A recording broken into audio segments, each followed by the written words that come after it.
यहाँ तक कराया ना, Indian textile and European market, आपने उसको समझा बेटा? Who were the weavers? weavers कौन थे? मतलब बुनकर, हिंदी में हम कहते हैं बुनकर. Weavers often belong to communities that specialized in weaving. Weavers actually में मतलब जनरली उस कम्युनिटी से बिलोंग करते हैं जो स्पेशलाइज्ड होते हैं वेविंग में, यानी बुनने में. Their skills were passed on from one generation to the next generation. यानी पापा अगर वही काम करते तो बच्चा भी वही काम में एक्सपर्ट हो जाएगा उस स्किल्स में. तो जो उनकी स्किल्स है वो पास होती हैं एक जनरेशन से दूसरी जनरेशन में. The Tanti weavers of Bengal, the Julahas और Momin weavers of North India, Sale and Kaikollar and Devangas of South India. इनके नाम सिर्फ ऐसे ही याद रखना, देवांग्स एंड केकुलार्स एंड सेल, इनको सेल भी बोलते हैं, सेल पता नहीं जो भी है. मोमिन और जुलाहा जनरली हमारे इधर ये वाले होते हैं. जुलाहा आपने सुना होगा, नॉर्थ इंडिया में नाम बहुत बार सुना होगा. Some of the communities famous for weaving, जो हमारे बुनने के लिए ये फेमस कम्युनिटीज हैं. The first stage of production was spinning. पहली जो प्रोडक्शन की स्टेज होती है वो स्पिनिंग होती है. स्पिनिंग क्या है? वर्क डन मोस्ट स्पिनिंग, जो हमारा होता है धागा को, तुमने देख चरखा काटते हैं ना, चरखा कभी काटते हुए देखा है? उसमें एक छोटी सी बिंडल सी होती है, उसमें ना कॉटन से ऐसे से निकाल के उसको धागा ऐसे फॉर्म में उस पर स्पिन करते चले जाते हैं, है ना, घुमा के उस पर लपेटते चले जाते हैं. That is called spinning. तो ये जनरली क्यों कौन करती हैं? विमेन्स. तो घर में औरतें चरखा काटती थी ना पहले, तो विमेन्स ही करती थी. The charkha and the takli were household spinning instruments. जो चरखा और टकली है, टकली होती थी गोल सी पहले, वो भी स्पिनिंग का काम करती थी. उसको ऐसे से घुमाते रहते थे, वो ऐसे से उस पर लिपटता रहता था. तो ये हमारे घर के ही स्पिनिंग इंस्ट्रूमेंट्स है. ठीक है. The thread was spun on the charkha. जो थ्रेड है वो स्पन किया जाता है चरखा पे एंड रोल्ड ऑन द टकली. देखो चरखे से वो बुना जाता है. हम वो क्या, देखो चरखे का मैं जनरली वो बताती हूँ स्ट्रक्चर, कि चरखा है ना, हम कॉटन लेते थे, पहले कपास होती थी, उस कॉटन का धागा ऐसे से करके उसमें जोड़ते रहते थे और वो ऐसे से पूरा ऐसे से, मतलब ये समझ लो ऐसे से होके उस पर लिपटता रहता था, लिपटता था टकली पे, और जो ऐसे से करके धागा बन रहा है वो चरखा पे स्पिनिंग हो रहा है. ठीक है, घूम रहा है धागा ऐसे. क्योंकि कभी किसी चीज को आप धागे, कोई भी धागा, बत्ती बनाते हैं हम जनरली कॉटन की, तो हम ऐसे ऐसे करके करते हैं तो वो लंबी बत्ती बन जाती है ना, एक दूसरे में लिपट जाती है, तो वही होता है स्पिनिंग. ठीक है. The thread was spun on the charkha and the rolled on the chakli. उस पे घूमता था. When the spinning was over, the thread was woven into cloth by the weaver. जो spinning होती थी, जो thread है वो woven किया जाता था, बुना जाता था, और वो जो थ्रेड है कपड़े के फॉर्म में वेवर्स उनको बुनते थे. तो in most communities weaving was a task done by man. जो स्पिनिंग है वो तो विमेन करती थी ज़्यादातर कम्युनिटीज में, लेकिन जो कपड़ा बुनना है ये वाला, ये मैंने मशीन देखी है पता है अपने गाँव में, ये बहुत पहले मतलब छोटे से थे तब देखी थी. तो जो वेविंग है ये मैन करते थे. इवन हमारे यहाँ पे एक दड़ी और जूते बनाने वाले होते थे बुनकर. तो कभी कभी मैंने उनको देखा है कि वो रोड पे ना दोनों तरफ ऐसे करके कुछ स्टैंड ऐसे लगा लेते थे, और उसमें से धागा ऐसे से एक दूसरे में लिपट के पता नहीं उसको कैसे बुनते चले जा रहे, मतलब रोड पे लगे लगे उनको देखा है कभी हमने. छोटे से थे तो हल्की सी झलक याद है. और ये तो मैंने एक पता नहीं किसी के घर में मैंने देखी है. In most communities, weaving was a task done by men. ज़्यादातर communities में जो weaving task है वो आदमी करते थे. For color textiles, the thread was dyed by the dyer. जो color textile यानी कपड़े को रंगीन बनाने के लिए जो धागा था वो डाई किया जाता था डायर्स के थ्रू, जिन्हें रंगरेज कहते हैं. हमारे गाँव में भी है रंगरेज, यू नो. रंगरेज कहते हैं. For printed clothes, the weavers needed the help of a specialist block printers known as छिप्पीगार्स. हमारे यहाँ पे इनको छेपी भी बोलते हैं, वो भी है. एक्चुअली सारी कम्युनिटी है, मतलब वेवर्स भी है, फिर ये डायर्स भी है, रंगरेज भी है, एक कम्युनिटी एक मोहल्ला है उसमें है। फिर ये छेपी बोलते थे छिपी गर्ल्स को, वो भी है। वो रजाई आती है आजकल जो कॉटन के उसकी बनी हुई होती है, गांव से जो पर्टिकुलर आती है, तो उस पर एक पर्टिकुलर ना ऐसा प्रिंट होता है कि वो सेम पैटर्न सब पूरे में बना होता है, वो अजीब सा होता है, उसको ना ऐसे ऐसे करके उस पर मतलब कोई भी जो भी प्रिंट चाहिए वो प्रिंट बनाते चले जाते हैं।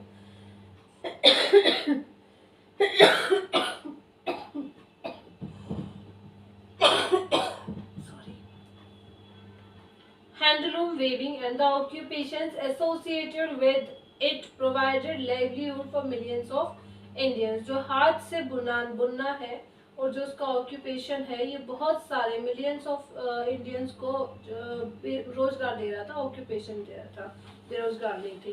The decline of Indian textile, अब उसका खत्म होना। अभी तक तो तुमने देखा इंडियन टेक्सटाइल कितना फेमस था वर्ल्ड वाइड, उसकी कितनी डिमांड थी, वो कैसे खत्म होता चला गया। The development of cotton industries in Britain affected textile producers in India in several ways. जो कॉटन इंडस्ट्रीज थी ब्रिटेन में जो डेवलप हो रही थी, वो इंडिया में कॉटन टेक्सटाइल को बहुत सारे तरीके से अफेक्ट कर रही थी। कैसे? First, Indian textile now had to compare with British textiles in the European and American markets. अब जो इंडियन टेक्सटाइल था उसको नाउ हैड टू कम्पीट, अब उसको कम्पीट करना था ब्रिटिश टेक्सटाइल को और यूरोपियन मार्केट में और अमेरिकन मार्केट में। और जो ब्रिटिश टेक्सटाइल था वो मशीन से बन रहा था, ऑब्वियसली बहुत अच्छी क्वालिटी का होगा। Second, exporting textiles to England was also become increasingly difficult। जो टेक्सटाइल है उसको इंग्लैंड में एक्सपोर्ट करना भी बहुत ही ज़्यादा मुश्किल हो रहा था, क्योंकि उस पर बहुत ज़्यादा हाई ड्यूटीज लगा दी गई थी। Were imposed on Indian textile imported into Britain, जो ब्रिटेन में इम्पोर्ट किया जा रहा था उस पर बहुत ज़्यादा टैक्सेस लगा दिए गए थे, इसलिए उसको एक्सपोर्ट करना भी इंडिया से बहुत मुश्किल हो रहा था। By the beginning of the 19th century के शुरुआत में English made cotton textile successfully ousted Indian goods from their traditional markets in Africa. 19th century के स्टार्ट में जो इंडियन इंग्लिश थे उन्होंने कॉटन टेक्सटाइल बहुत अच्छे से बना लिया था।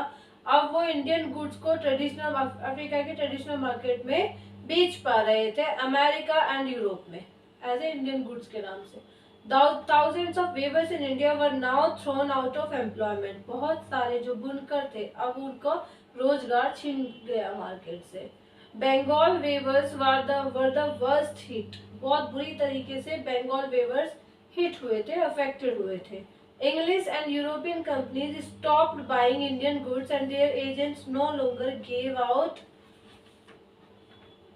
advances to weavers to secure supplies। जो इंग्लिश है और जो यूरोपियन कंपनीज है अब उन्होंने इंडियन गुड्स को खरीदना बंद कर दिया। अब उनके जो एजेंट्स थे अब वो एडवांस पेमेंट भी तो उनके अपने सप्लाई वेवर्स को नहीं दे रहे थे सिक्योर सप्लाईज के लिए।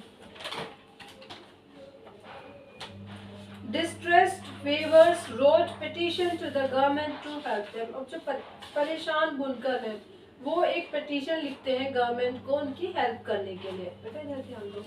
But worse was still to come, अभी भी इससे कुछ बुरा होने वाला था, आना था।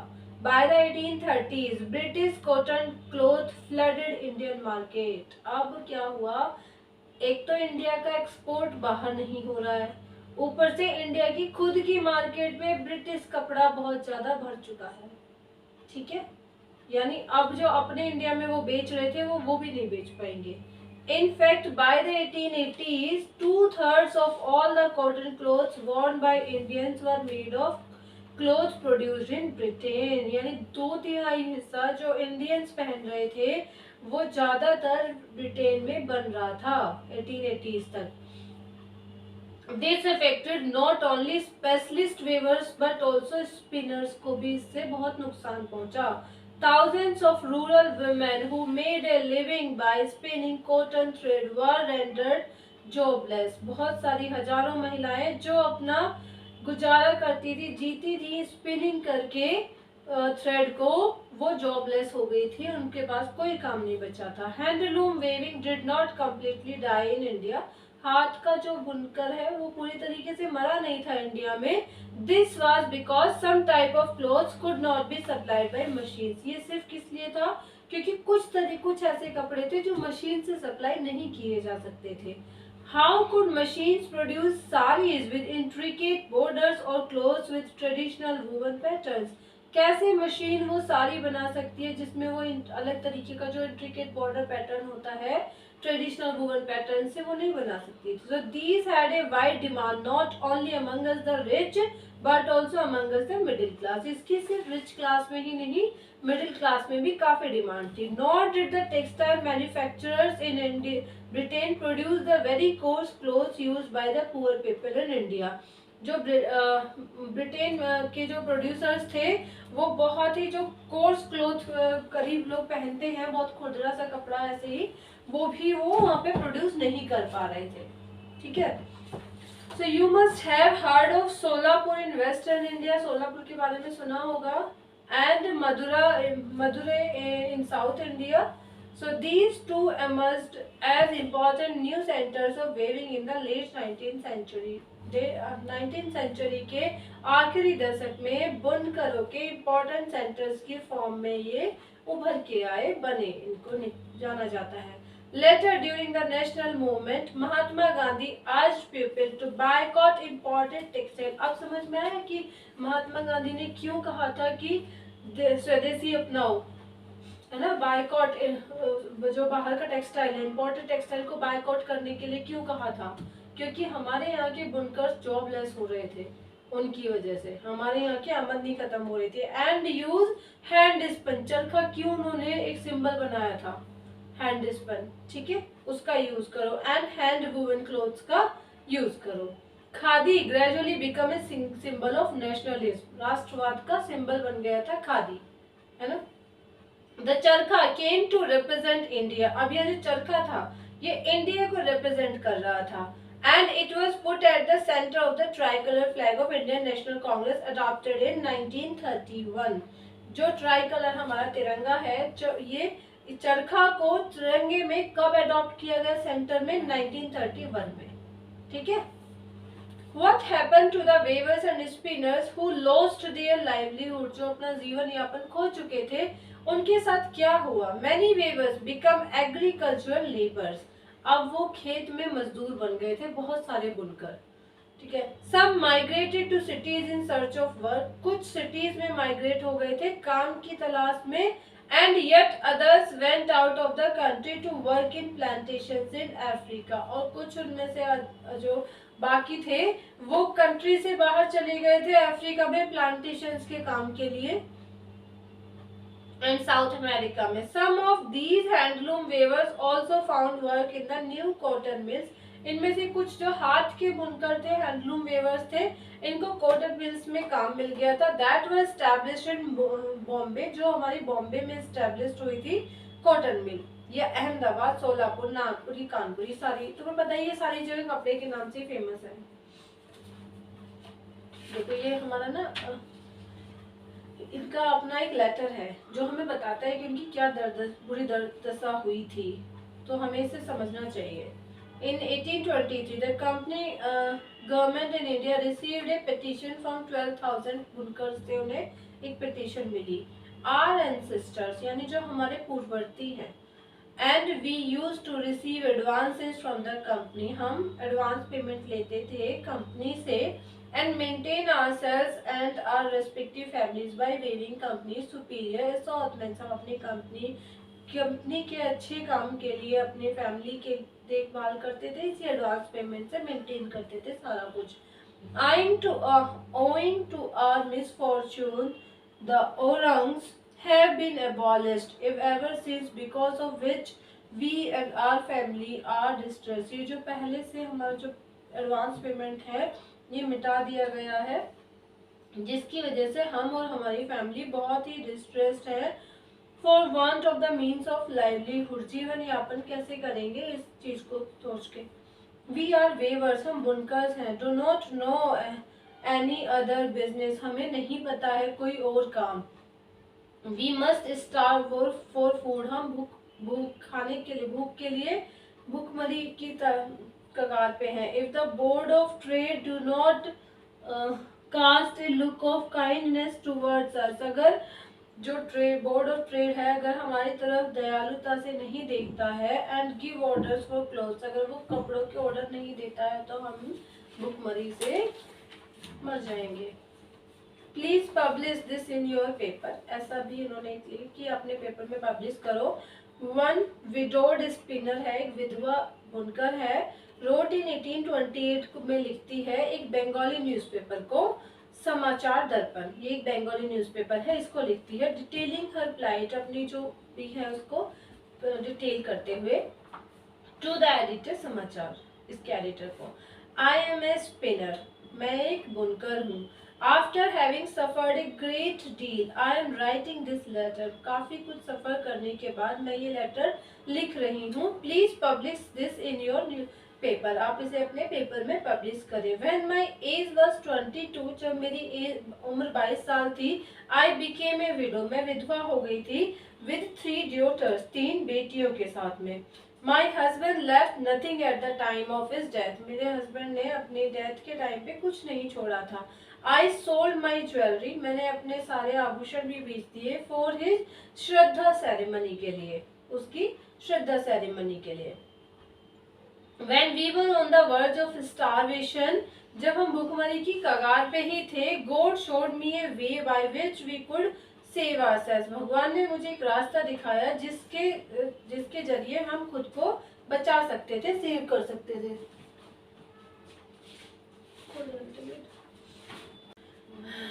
भगवान ने मुझे एक रास्ता दिखाया खुद को बचाने के लिए। I began to spin on takli and charkha, मैंने बुनना शुरू कर दिया टकली और चरखा पे। The weavers used to visit our houses, जो बुनकर थे हमारे घर पे विजिट करते थे, and buy the charkha yarn, जो चरखे पे जो धागा बनता था उस एट 3 टोल्स पर रुपी, वो टोलास पर रुपीज वो खरीदते थे। So whatever amount I wanted as advance from the weavers, जो अमाउंट था मैं चाहती थी एडवांस में मिल जाता था वेवर्स से। I could get for the asking, पूछती रहती, वो मतलब इसके बारे में पूछती रहते थे। दिस सेव्ड अस, इसने हमें बचाया, फ्रॉम केयर्स अबाउट फूड, खाने की केयर से, एंड कपड़ा। In a few years time I got together ₹28, मतलब मेरे पास थे। With this I married one daughter, जिससे मैंने अपने एक बेटी की शादी की, and in the same way all 3 daughters, इस तरीके से बाकी तीनों बेटियों की। नाउ फॉर 3 इयर्स, 3 सालों से, विद 2 वुमेन, हम 2 women, mother in law and me, are in want of food, हमें खाना की तलाश में है हम। The weavers do not call at the house for buying yarn, जो वेवर्स हैं वो हमारे घर नहीं आ रहे हैं धागा खरीदने के लिए। Not only this, if the yarn is sent to market it is still not sold even at 1/4 the old prices, इसके बावजूद अगर हम यार्न को मार्केट में भी भेज दे बेचने के लिए, तो भी ये पहले प्राइसेस के 1/4 दामों पे भी नहीं बेचा जा रहा है। I do not know how it happened, ये कैसे हुआ मुझे नहीं पता। I asked many about it, मैंने काफी लोगों से इसके बारे में पूछा। दे से दैट बिल्टी to yarn is being imported on a large scale, ये मतलब एक कोई यार्न है जो लार्ज स्केल पे इंपोर्ट किया जा रहा है। The weavers by that yarn, जो वेवर्स है वो इस यार्न को खरीद रहे हैं एंड वेव कर रहे हैं, बुन रहे हैं। People can not use the cloth out of this yarn even for 2 months, it rots away, जो लोग हैं वो हमारा इस धागे से का बुना हुआ कपड़ा नहीं पहनते हैं, ये 2 महीने के अंदर ही सड़ जा रहा है। ठीक है, ये इसकी अपनी दुख भरी दास्तान उसने बताई है एक न्यूज़पेपर में करने के लिए। इससे आपको समझ में आ जाएगा कि क्या उस टाइम चल रहा था। ये काफी यहाँ तक के लिए आज के